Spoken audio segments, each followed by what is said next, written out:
It all started with a single phone call. One moment, I was standing in the kitchen, humming as I made coffee, the smell of fresh brew filling the air. The next, my world was crashing down. I had always thought we were solid, Robert and I, 20 years of marriage, a beautiful house, a comfortable life. We had built everything together, piece by piece. From the moment we met, I had given him everything. My love, my trust, my heart, and I believed he felt the same. But now, as I stood there with the phone pressed to my ear, it felt like someone had ripped my heart out and left me standing in the middle of a storm. Robert's voice was cold, sharper than I'd ever heard it. "You're old, Grace, you're dead to me," he said.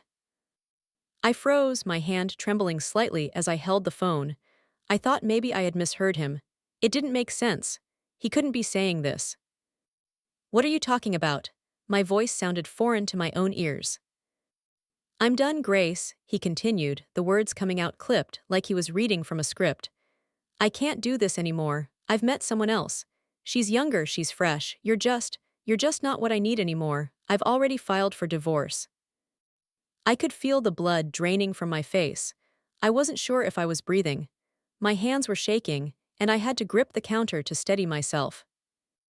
"You're not serious," I whispered, hopping against everything that this was some sick joke. But it was. His voice on the other end was so flat, so detached that I knew he meant every word. "Robert, we've built everything together, don't do this." His laughter on the other end was low and harsh.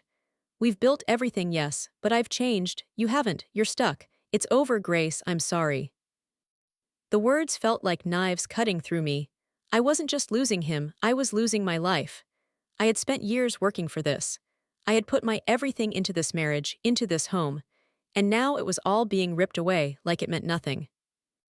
I sank to the floor, my back against the kitchen cabinets. I felt like I couldn't move, couldn't think. What was I supposed to do now? Robert's voice continued on the phone, his words barely registering as I fought to keep myself together. "I've already made arrangements. You'll get the house, of course, but I'm keeping the business, the investments. I've got my new life to look after now. I'll have a lawyer send the papers over. This is happening, Grace." He hung up before I could even speak. The silence that followed was deafening. I was left in the middle of the kitchen, surrounded by the same walls that had once felt like home, but now felt like a prison. I had no idea how long I sat there, numb, trying to wrap my head around what had just happened. He didn't even give me a chance to process it, to fight for us. It was as if I didn't matter. I couldn't even understand the words, let alone the reality of it. It felt like the floor had been ripped out from under me. My mind raced, but nothing made sense. He had been my partner, my love. He had promised to grow old with me. We had a future together, or so I thought. All of it gone in a few seconds. How had I not seen this coming? What had I missed? I kept replaying every moment, every conversation. Had there been signs? Was he always this distant and I hadn't noticed? Or was this some cruel twist of fate? I wanted to scream, to throw something, but there was nothing. No anger, just emptiness. The house that had once felt like a symbol of our love now felt like a tomb. I could feel the weight of every room pressing down on me. Every picture on the walls, every piece of furniture, every trinket, everything felt like a reminder of what I had lost. I wandered through the house in a daze. I walked into the living room and stared at the empty space where we had once sat, laughed, and talked about our future. Now it felt like a stranger's home. Everything felt foreign to me, like I no longer belonged here. The silence was suffocating. I walked past the kitchen, my eyes landing on the vase of flowers we had put together last week. I had done that with Robert. It was supposed to be a simple thing, a way to brighten the house. But now, I couldn't even look at them without feeling sick. I kept walking. The hallway, the bedrooms, the guest room. Every space felt like it was closing in on me. It was all too much. It had all been so real, so vivid, but now it was just a lie. I stopped in front of our bedroom door. Our bedroom. The place where I had spent countless nights wrapped up in his arms, thinking everything would be okay. Where we had shared dreams, built a life, and whispered our deepest fears to each other. Now, it felt like the door to another world. A world where Robert had moved on, and I had been left behind. I pushed the door open and stepped inside. The bed was still the same. The scent of his cologne still lingered on the pillow, But it was empty, his side of the bed cold and untouched. The tears came then, unbidden, rushing over me in waves. I sank to the bed, clutching the pillow to my chest as if somehow, by holding onto it, I could hold onto everything that was slipping away. He was gone, I had lost him, and it felt like I had lost myself in the process.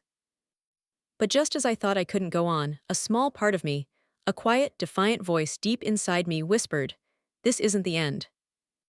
It was just a moment, a cruel, ugly moment. And I would rise above it. I wasn't dead. I wasn't old. I wasn't going to let him destroy me, even if it felt like he had taken everything. I will survive this, I thought.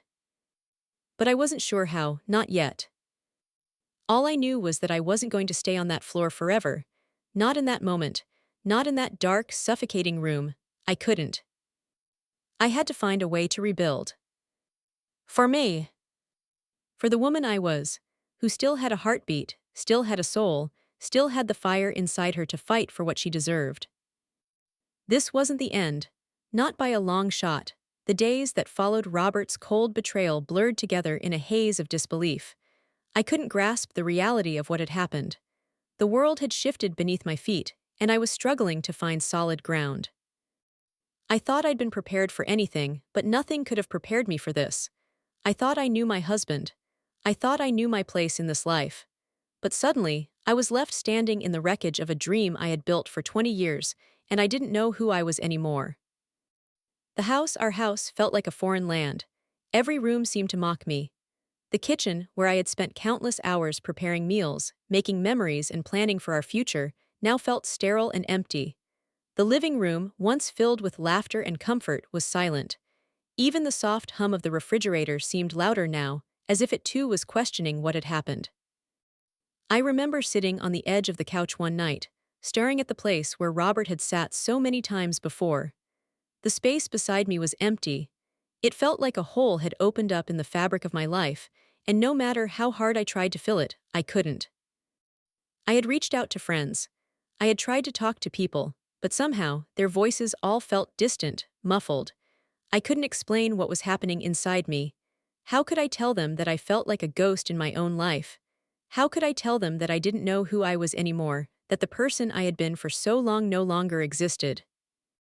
Some of my friends were sympathetic, but even their support felt hollow. They had their own lives, their own families. They couldn't understand the depth of this betrayal, and I didn't want to burden them with my pain, so I kept it all inside, locked away like a secret I couldn't share. One day, I received the divorce papers. They arrived in the mail, neatly folded, with a cover letter from Robert's lawyer. The coldness of it struck me before I even opened it. The words on the page blurred as I tried to make sense of them.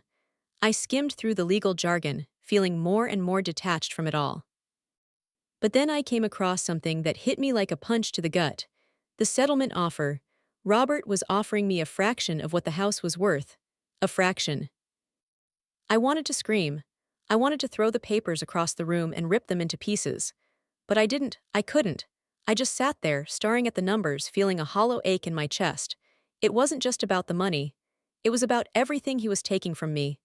My home, my memories, my future.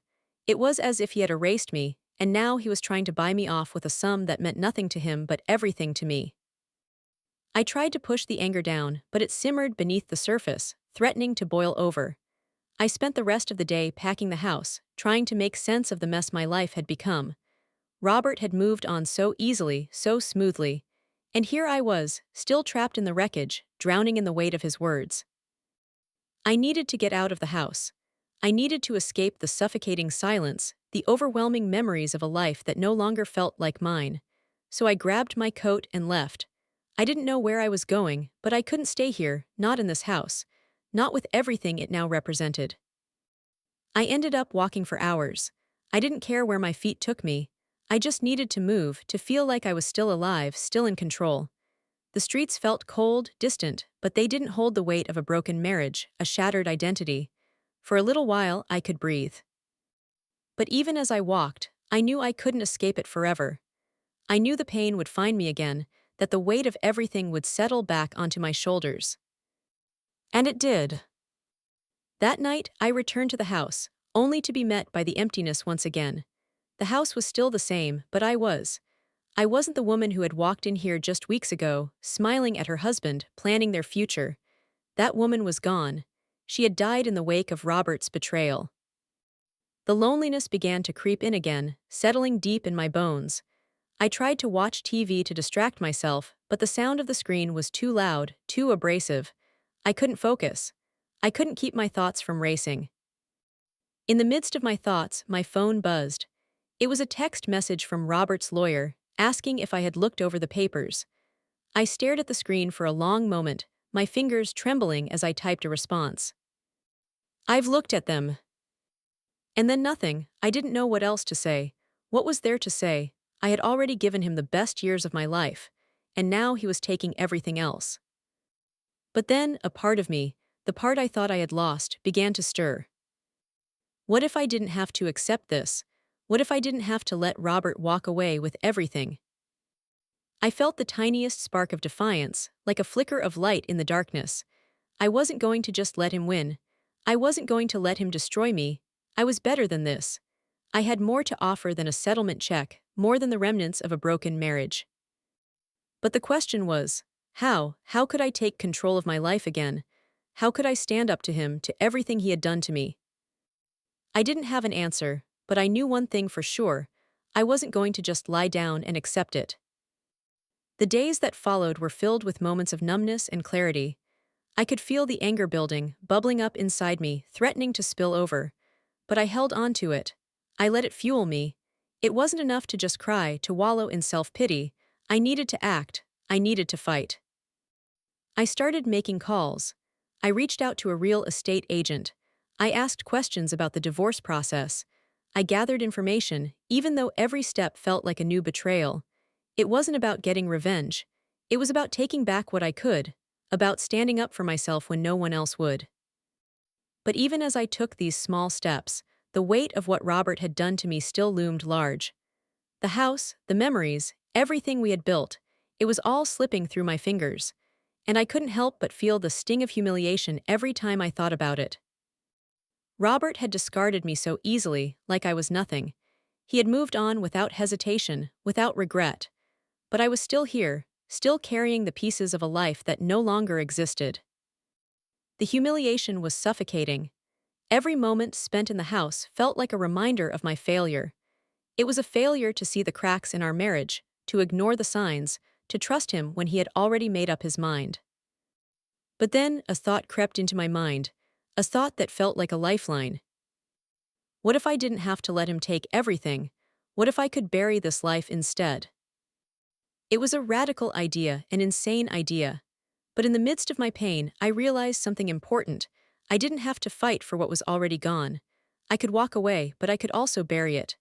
I could let go of the life Robert had stolen from me, not by giving him the house or the money, but by letting it go. By tearing down the walls he had built around me. And that was when I knew I was ready. Ready to take control, ready to rebuild. I didn't know how I would do it, but I knew this wasn't the end for me. It was just the beginning. The house felt even emptier now. Each room echoed with memories that I no longer wanted. Every step I took seemed to weigh me down more than the last. It was as if this place, once a symbol of everything I had worked for, had become a tomb, haunting, suffocating, and cold. And I had to get out. I had to do something. But what? What could I do when everything felt like it was falling apart? I spent the next few days in a fog of confusion, a mixture of anger, sadness, and deep uncertainty. I wandered from room to room as if hoping for some kind of answer to magically appear, but nothing did. There were no sudden revelations, no moments of clarity, just silence. Then, one afternoon, after hours of aimless wandering, I found myself standing by the window in the living room, staring out at the garden.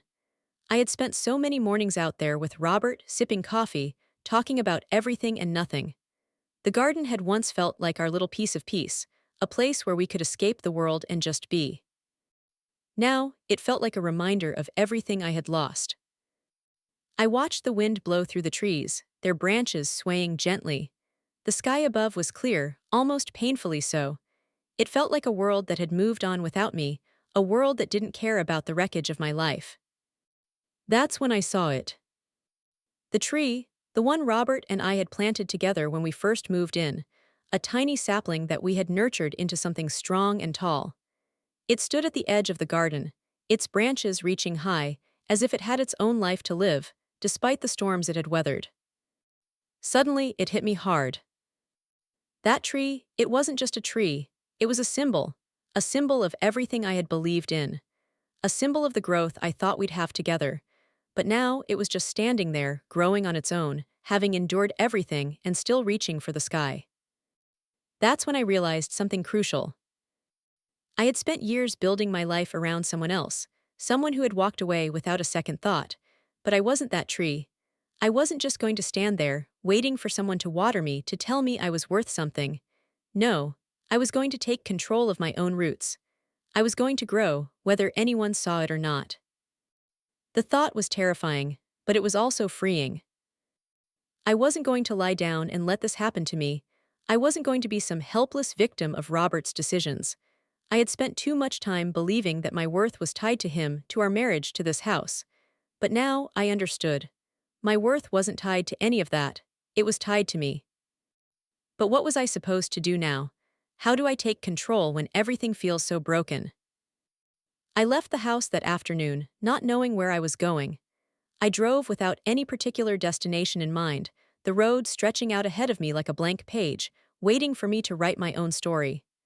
My hands gripped the steering wheel tightly, my mind racing with possibilities, with questions, with fears. And then, as if the universe was answering my call, I saw it, a sign. An old construction site on the outskirts of town. I knew it was a little odd, but something about it grabbed my attention. The heavy equipment, the piles of dirt, the noise of workers all blended together in a strange kind of harmony. It wasn't what I expected to see, but for some reason, it felt right. I pulled into the parking lot and stepped out of the car.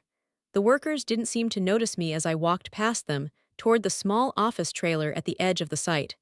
I felt strangely out of place, like a stranger in my own skin, but something pushed me forward. Something inside me said, "This is it. This is where you begin." I walked into the trailer and approached the man sitting behind a desk. He looked up at me with a tired expression, but when he saw the determination in my eyes, his face softened. "Can I help you?" he asked. I took a deep breath, trying to steady my nerves.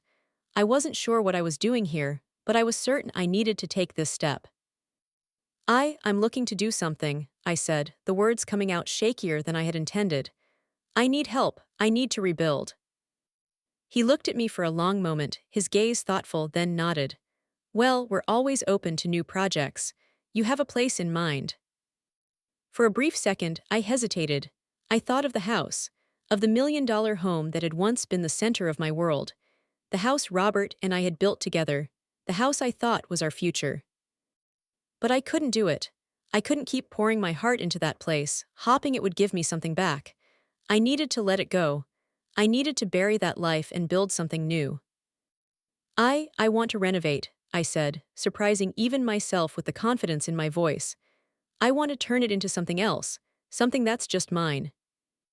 The man leaned forward, clearly interested now. "A big project, huh?" I nodded. "A big project." We talked for hours, discussing ideas, plans, and possibilities.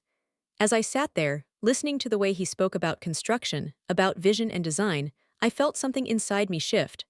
I wasn't just talking about tearing down walls or rebuilding a house. I was talking about rebuilding myself. This project wasn't just a renovation of wood and stone. It was a renovation of my life. By the end of the conversation, I had a plan. The wheels were in motion. I would begin the process of transforming the house. Not for Robert, not for anyone else, but for me. The next few weeks were a whirlwind. I threw myself into the work, hearing contractors, choosing designs, and making decisions that would shape the future of the house. It wasn't easy. There were moments when I thought I was in over my head, but every time doubt crept in, I pushed it aside. This was my choice. I was taking control of my life. I wasn't waiting for anyone else to save me. The house started to change, slowly at first. Rooms that had once been filled with the echoes of Robert's presence were now being transformed into something new, something that felt more like me. I watched as the walls came down, the old floors were replaced, and new designs took shape. It was a physical manifestation of the change I was going through. One afternoon, as I stood in the middle of the living room, watching the workers tear down the last of the old walls, I felt something I hadn't felt in months. A sense of peace. It was as if the house, like me, was finally shedding its old skin. The past was gone, and in its place, there was space for something new, something exciting. I didn't know exactly what the future held. I didn't know how things would turn out. But for the first time in a long while, I felt hopeful. This was my decision. This was my life, and I was going to live it on my own terms.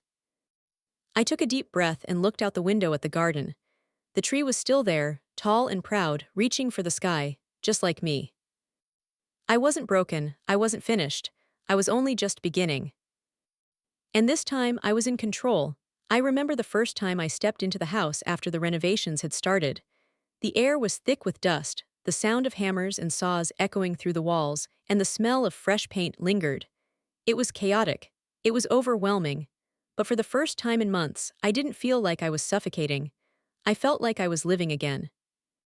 The house was no longer the cold shell that Robert had left behind. It was transforming, piece by piece, into something that felt like it could be mine. I could hear the workers talking as they moved about, making decisions about the layout, the lighting, and the flooring. They didn't ask me for much direction, they just let me make the choices that felt right to me. For the first time in so long, I wasn't deferring to someone else's opinion. I was making decisions for myself, and it felt powerful. The living room that had once held too many memories of Robert's absence was now being reimagined. The space was opening up, walls were being torn down, and sunlight poured through new windows. The room that used to feel empty now felt full of potential. Every time I walked in there, I felt a little lighter, a little more confident. It was as if the house was shedding its old skin, just like me. And with every piece that changed, I felt like I was changing too. I spent hours picking out new furniture, choosing colors that made me feel calm and centered. A soft cream-colored couch, throw pillows in shades of blue, a rug that felt like it belonged to me. The furniture wasn't expensive, but it was mine. It reflected me, not the person I had been with Robert, but the person I was becoming. It felt right. And it felt good. In the kitchen, where I had once spent countless hours cooking meals for Robert and me, I decided to make it something that felt truly mine.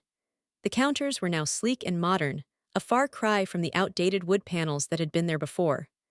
I picked out a beautiful island where I could entertain, a space that felt open, clean, and free. No longer a place to feel small or invisible, but a place where I could be proud of who I was, of what I was building. And then there were the walls. Everywhere I went, I saw the echoes of Robert's presence fading. The pictures we had once hung up were taken down and packed away in boxes. The memories they carried didn't need to stay on the walls anymore. I was making new memories, ones that belonged to me. The more I threw myself into the project, the more I realized how much it was helping me heal. The pain of the betrayal was still there, lurking in the background, but with every step I took to rebuild the house, I was rebuilding myself. The sense of control was exhilarating. I wasn't just waiting for life to happen to me anymore. I was taking charge. I was deciding what my future would look like. One afternoon, as I stood on the newly tiled kitchen floor surveying the work that had been done, I saw the reflection of myself in the shiny surface. It was a strange moment. I looked at my face, at the way the light caught my hair, the way my hands were still trembling slightly with the energy of the work I'd put into this place. I hardly recognized myself. The woman who had been sitting alone in a cold house, heartbroken and defeated, felt so far away now. She seemed like someone else, a woman I used to be. I smiled at the reflection. The woman I was now had fire in her eyes, she had strength, she had purpose. I'd always thought of the house as just walls and rooms, a physical space to live in. But now it was more than that. It was a symbol of resilience, a symbol of the woman I was becoming. Every inch of the house represented my journey, my fight to get back to myself. And every piece of it felt like it was mine, not Robert, not anyone else. Just mine. I was still in the process of creating it, of shaping it into something that was truly mine. But with every decision, I was reminded of the power I had. The power to shape my world, to shape my future, no matter how much it had been torn apart before. And it wasn't just about the house. It wasn't just about walls and furniture and paint. It was about who I was becoming.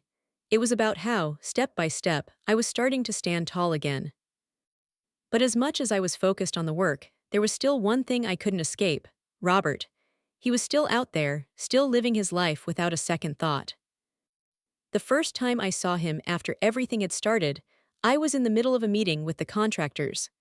The house was buzzing with activity, and I was lost in discussions about the final touches. I had forgotten what time it was when I heard a knock on the door. I turned around and froze. There he was, Robert. He was standing in the doorway, his face a mixture of confusion and arrogance, as if he had every right to be there.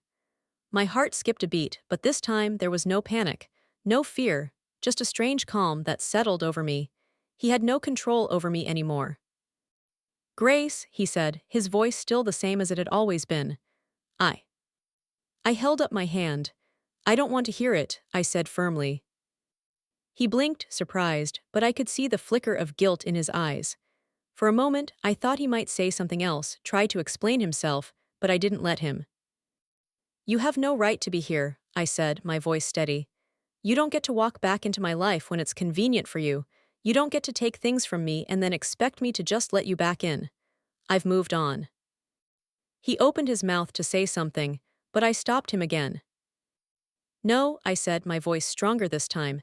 "You don't get to have any more of me. I'm done with you." There was a long silence as I stood my ground. He looked at me, really looked at me for the first time in what felt like forever. And in that moment, I knew something. I knew that I wasn't just rebuilding a house. I was rebuilding myself. I was done being the person who let other people dictate her worth. Robert opened his mouth, but I didn't let him speak. "I've spent enough time letting you control my life," I said. "But I'm done. I'm not going to let you be the reason I feel small anymore. I'm not going to let you tear me down. You can go now." I turned my back on him and walked back to the center of the house, where the contractors were busy discussing the next phase. I didn't look back. I didn't need to. I knew what I had to do. For the first time in a long time, I felt powerful. I felt like I had control over my life again. And I knew that no matter what happened next, I would be okay. I was making this life mine. And nothing could take that away from me. It's strange how a single moment can change everything. One day, you're lost in a fog, trying to make sense of a life that's falling apart, and then the next, you're standing in the middle of your own transformation. That's where I was. Somewhere between who I had been and who I was becoming. The house was nearly finished now. The renovations were almost done. The walls had been torn down and new, brighter ones stood in their place. The floors were polished. The furniture I had carefully selected now sat in every room, and the fresh coat of paint had given the place a clean slate. It was mine. And somehow, it felt like I was mine too. I had spent so many months buried in grief, in anger, in humiliation. But as I walked through the house, feeling the cool, smooth floors beneath my feet, I realized that I was starting to feel something else. Something that had been absent for too long. Something that felt like freedom. It wasn't just the house that was changing. I was changing too. I'd started working out again, even though at first I had to force myself to get up and go. But now there was a rhythm to it. I could feel my body becoming stronger, more alive. The feeling of muscles working, of sweat on my skin, made me feel more in control than I had in years. For the first time, I wasn't doing this for someone else. I wasn't doing it to look good for Robert or to hold on to some image of the person I used to be. I was doing it for me. For the woman I wanted to become. I didn't just change physically. I changed mentally, too. Slowly, the shame and guilt that had clouded my thoughts began to lift. I started remembering who I was before Robert, before the house, before all the lies. I was more than a wife, more than a mother, more than the woman who had been left behind. I was Grace. And I wasn't going to let the shadows of the past dictate my future.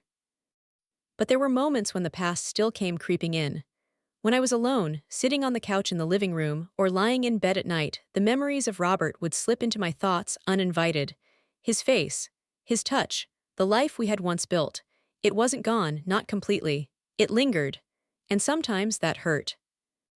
But those moments were fewer now. The more I focused on what I was building for myself, the less power the past had over me. The house was a reflection of that. Every time I added something new, a vase here, a new throw blanket there, I was creating the space for me to heal, for me to grow. One night, as I sat at the kitchen island, sipping a glass of wine, I realized that I was beginning to look at life differently. I wasn't waiting for it to happen to me anymore. I was going after it. I was making my own future. That night, I also realized that I hadn't let anyone really see the new me. Not yet, anyway. It wasn't that I was hiding it. It was just that I had been so focused on rebuilding my life in private that I hadn't really shared it with the world. I picked up my phone, scrolling through the contacts. And there, buried in the middle of the list, was Jessica, my best friend. We hadn't really talked much since everything had fallen apart with Robert. She had tried to reach out a few times, but I hadn't been ready. I hadn't been the person I used to be, the person who could laugh and share the little moments. But now I was ready. I needed her. I sent her a message. "Hey Jess, I've been thinking a lot about you. Want to meet up sometime soon?" It wasn't perfect, but it felt like the right first step. It didn't take long for her to reply. "I've missed you, let's do it. When are you free?" We decided to meet the next day. I was nervous, more than I expected to be, but I told myself that this was just another part of my transformation. It was time to step out of my comfort zone and show people the new me. The next day, I stood in front of my closet, looking for something to wear. For a brief moment, I wondered if I should dress a certain way to impress Jessica, to show her that I was doing okay. But then I caught myself. I didn't need to impress anyone. I just needed to be myself, the real me. I chose a simple dress, soft and comfortable but with a little pop of color. It felt like me, not the version of me I had been trying to hide, but the version of me I was becoming. Confident, strong, free. When I met Jessica at the coffee shop, her eyes lit up when she saw me. "Grace," she said softly, pulling me into a hug. "You look amazing." I laughed, feeling a warmth spread through me. "I feel amazing," I admitted. We sat down, and for the first time in a long time, I didn't feel like I had to pretend. We talked about everything. About the house. About the renovations. About my new routine. About how I was learning to be me again. I shared the hard parts too, the pain, the betrayal. But I also shared the new things, the little victories that had begun to pile up.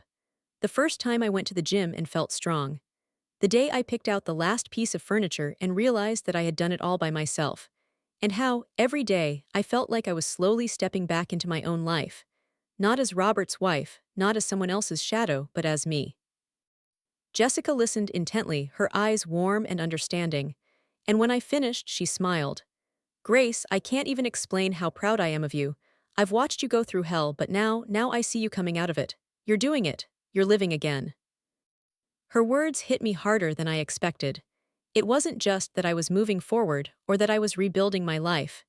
It was that someone else, someone who had been there through so much, saw it too, and that validation meant everything. "I didn't think I could," I admitted, the words slipping out before I could stop them. "I didn't think I could be happy again. I thought I was broken. But now," I smiled, the confidence in my voice matching the smile on my face. "Now I know I'm not." Jessica reached across the table, taking my hand. "You're not broken, Grace. You've always been strong. You just needed to find that strength again." It was the simplest thing, but it hit me like a wave. For the first time in a long time, I felt seen, truly seen, not for my past mistakes or my heartbreak, but for who I was now. And in that moment, I realized something important. This wasn't just about finding myself again. It wasn't just about the house or the gym or the new life I was creating. It was about reclaiming my power. It was about learning that I had the strength to shape my own destiny, no matter how broken I had felt before. I had spent so much of my life looking to someone else for validation. First Robert, then everyone else who seemed to have it all together. I had thought I needed approval, love, or someone's permission to be whole. But I had been wrong. I had always been whole. I had always been enough. And it was time to stop waiting for someone else to tell me that. I left that coffee shop feeling lighter than I had in months. I wasn't just rebuilding a house. I was rebuilding a life, one that was mine and only mine. The road ahead wasn't going to be easy. There would still be moments of doubt, moments when the past tried to creep back in. But I knew one thing for sure. I wasn't going to let it define me anymore. I was ready to step into my future. And this time, I was going to do it on my own terms. For the first time in a long time, I felt like I could breathe. I didn't expect to feel so calm. The kind of calm that comes when you fought hard, when you faced your worst fears and somehow, despite it all, you stand tall. That's how I felt now, standing in the middle of the living room of my newly renovated house. It wasn't just a house anymore. It was my house. It was a reflection of everything I had become and everything I was still becoming. The last few weeks had been a whirlwind of change. The house had finally been completed. The furniture was in place, the walls were painted, and every little detail was in its place. But more importantly, I was in place. I had found my footing. I had found myself. I hadn't realized how much I needed this space until it was mine, until it was finished. For so long, I had been lost in the ruins of my past, struggling to move forward, unsure if I could ever really let go of everything that had come before. But now, as I stood there in that room, I knew I had left the old version of myself behind. And it felt like a victory. I had finally reclaimed my life. But even as I stood there, soaking in the fruits of my labor, I knew that I couldn't fully move forward until I faced one more thing, one final step that I had been avoiding. I hadn't heard from Robert in weeks. Not since that cold, final conversation we had in the middle of the renovation. I had shut him out, as I knew I had to. I wasn't going to let him back into my life, not now, not after everything. But even as I said that, a part of me knew that the closure I needed wasn't going to come until I faced him, until I let him see what he had lost. I was sitting on the couch that evening, with a glass of wine in my hand, staring out at the sunset from my living room window. It had been a long day of putting the finishing touches on the house. The soft golden light spilled through the windows, casting a peaceful glow on the room, and I felt a strange sense of peace settle over me. And then the phone rang. I didn't have to look at the screen to know who it was. It was Robert. My first instinct was to let it go to voicemail, to ignore it, to pretend like it didn't matter. But then, something inside me told me that I couldn't keep running from this. This wasn't just about Robert anymore. This was about me, about closing a chapter I had left open for too long. So I answered. Grace, Robert's voice came through the phone, rough and hesitant. I need to talk to you. I felt a knot form in my stomach, but I forced myself to stay calm. What is it, Robert? There was a pause, and then he spoke again, his voice softer this time. I've been thinking a lot about everything, about what I did, and I'm sorry. I let his words hang in the air for a moment. Part of me wanted to shout at him, to tell him everything I'd been holding in for so long. But I didn't. I didn't need to. This wasn't about him anymore. It was about me. I know you're sorry, I said quietly. But I'm not. I'm not sorry for anything I've done. I've rebuilt my life, Robert. I've made something of myself with or without you, and I'm not going to let you take that from me. There was silence on the other end. I could almost feel the weight of his regret hanging in the air. He had expected me to crumble, to forgive him, to beg for his approval. But I didn't. I wasn't that woman anymore. I've been selfish, Grace, he said finally. I see that now. I treated you like you didn't matter, like your happiness wasn't important, and I was wrong. I'm sorry for everything. I felt something shift in me at his words, but it wasn't what I expected. It wasn't relief or closure. It was indifference. I had heard the apology before in 100 different ways, but this time it didn't move me. Because I didn't need it anymore. I had forgiven him long ago, not because he deserved it, but because I deserved peace. I didn't need him to tell me he was sorry to move on. I had moved on long before he realized the damage he'd caused. You don't need to apologize, I said, my voice steady now. You don't have that power over me anymore, Robert. I've let go, I'm happy, and I don't need you to be a part of that. I heard him take a sharp breath, like he was trying to process what I was saying. But he wasn't going to change, and neither was I. I had learned that the hard way. Grace, he said softly, I still love you. His words hung in the air like an echo, but they didn't stir anything in me, not the way they once would have. I had loved him once, I realized. But that version of me, that woman who had depended on him for her happiness, for her worth, she was gone. I don't need you to love me anymore, I said, surprising even myself. I've learned to love myself, that's all that matters now. There was a long pause on the other end. I could almost hear him struggling to find the words, but there was nothing left to say. This was over, and I was done. I ended the call and sat back on the couch, staring at the phone in my hand. A part of me expected to feel something, anger, sadness, even relief.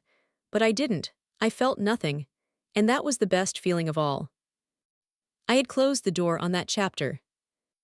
The next few days were quiet. Robert didn't try to contact me again. He must have realized, like I did, that this was the end. And for the first time in a long time, I felt at peace. It was time to move forward. The house, my life, everything had been rebuilt from the ground up. And now, I could see a future stretching out before me, a future that was mine to shape. I wasn't going to wait for anyone else's permission. I wasn't going to let anyone else define me.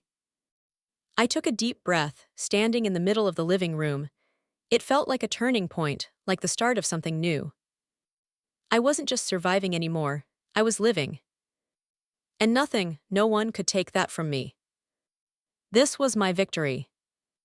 And I was ready to claim it. It's funny how things can change without you even noticing. One minute, I was sitting in the rubble of my past, unsure of who I was or where I was going, and the next, I was standing in the sunlight of my own future. It wasn't some big, dramatic shift. It was quiet, subtle, but it was real. And it was mine. The house, my house, was finished. It wasn't just a place to live anymore. It was a symbol of everything I had been through, everything I had survived, and everything I had reclaimed. I spent more time there now, moving through the rooms with a sense of ownership, a sense of peace. It wasn't just the walls or the furniture that had been transformed. I had been transformed too. Every room in the house told a story, my story. The living room, where I had spent hours planning my life with Robert, was now a space filled with soft colors and quiet comfort. The kitchen, once the backdrop to so many empty nights, now held laughter and the warmth of a fresh start. The garden, oh, the garden was blooming again. It wasn't perfect, but it was mine. And for the first time in a long time, I wasn't waiting for someone else's approval to make it beautiful. I was making it beautiful for me. One morning, as I sipped my coffee in the kitchen, staring out at the trees swaying gently in the breeze, I realized something. I had finally stepped into the life I was meant to live. No longer defined by the past or the mistakes of those who had left me behind, I was creating my own path. I was no longer the woman who had been cast aside. I wasn't the broken woman who had stayed in a marriage that didn't serve her. I wasn't the woman who felt small or invisible. I was Grace, and that was more than enough. But even as I stood in the kitchen, feeling the weight of everything I had overcome, I knew there was still one thing left to do. I wasn't just going to move on quietly into the background. I wasn't going to let the world forget that I had been here, that I had lived, and that I had won. I wanted to show the world. I wanted to stand up and be seen, not just as someone who had survived, but as someone who had thrived. I wanted to share my story, not because I needed anyone's approval, but because I knew it could help others. I knew that if I could rise from the ashes, so could they. The idea came to me one evening, as I sat in the quiet of my living room, watching the sun dip below the horizon. I had always wanted to do something bigger, something more meaningful, something that would make an impact. But for so long, I had let fear hold me back. I had told myself that I wasn't enough, that I didn't have anything important to say. But now, after everything, I realized that the only thing standing in my way was me. It wasn't just about the house. It wasn't just about the new life I had built. It was about reaching out, about helping others who felt as lost as I had felt. I wanted to create something, a community, a space where women could come together and share their stories, support one another, and rebuild. So I started. I didn't know exactly what I was doing, but I knew I had to try. I started small, setting up a blog, writing about my journey, sharing the ups and downs of rebuilding my life. At first, it was just a handful of people who read my posts. But something started to grow. Slowly, more and more women began reaching out, sharing their own stories of heartbreak, loss, and recovery. I was overwhelmed at first. The number of messages I received from women all over the world, strangers who shared their pain, their fears, and their triumphs, was humbling. But I also felt something else. I felt connected. I felt like I was part of something bigger than myself. Like all the pain I had experienced had led me to this moment, to this place where I could help others see that they, too, were capable of rebuilding. I started hosting online workshops, talking to women about how to rebuild their confidence, their lives, and their dreams. I shared everything I had learned in the process of rebuilding my own life, the tools, the mindset, the practices that had helped me move forward. And little by little, it became something bigger than I had imagined. And then, one day, I received a message from a woman I had never met. Her name was Emily, and she told me that reading my blog had changed her life. She had been stuck in an unhealthy relationship for years, unable to find the strength to leave. But after reading my words, she had decided to make the leap. She was leaving, starting fresh, and reclaiming her life. Reading her message brought tears to my eyes. This was why I had done it. This was why I had shared my story. Not for fame or recognition, but to help someone else find the courage to do what I had done, to rebuild, to rise, to live. That moment, her message, was a turning point for me. It made everything worth it. Every sleepless night, every moment of doubt, every second I had spent questioning whether or not I was enough, all of it had led me to this. And in that moment, I realized that I wasn't just sharing my story for myself. I was sharing it for every woman out there who felt like they weren't enough, who felt like they had nothing left, who felt like they couldn't possibly move forward. You can, we all can. The more I worked with women, one-on-one, through workshops, through my writing, the more I saw how powerful we could be when we came together. It wasn't about being perfect or having all the answers. It was about being real, being vulnerable, and showing up for each other. Together, we were stronger. And together, we could rebuild. There was one thing I had learned in this whole process. You can't wait for permission to live your life. You can't wait for someone else to tell you that you're worthy, that you're enough, that you deserve happiness. You have to decide that for yourself. I had spent too much of my life waiting for someone else to validate me, waiting for Robert to tell me I was worth something, waiting for life to hand me the happiness I deserved. But now, I realized it wasn't about waiting. It was about taking. I had taken my life back. I had taken my happiness, my confidence, my future. I wasn't going to let anyone or anything take that away from me. As I stood in the center of my house, the place that had become a symbol of my journey, I knew one thing for sure. I had created something beautiful. Not just the house, not just the blog, not just the workshops, but my life. And I wasn't going to stop here. The world was wide open. There were still so many women to help, so many lives to touch, so many stories to share. And this was just the beginning. I wasn't just surviving anymore, I was thriving. And the best part, I was finally doing it on my own terms.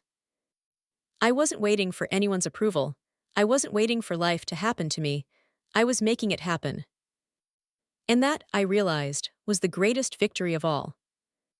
This was my life, and I was ready to live it, fully and unapologetically.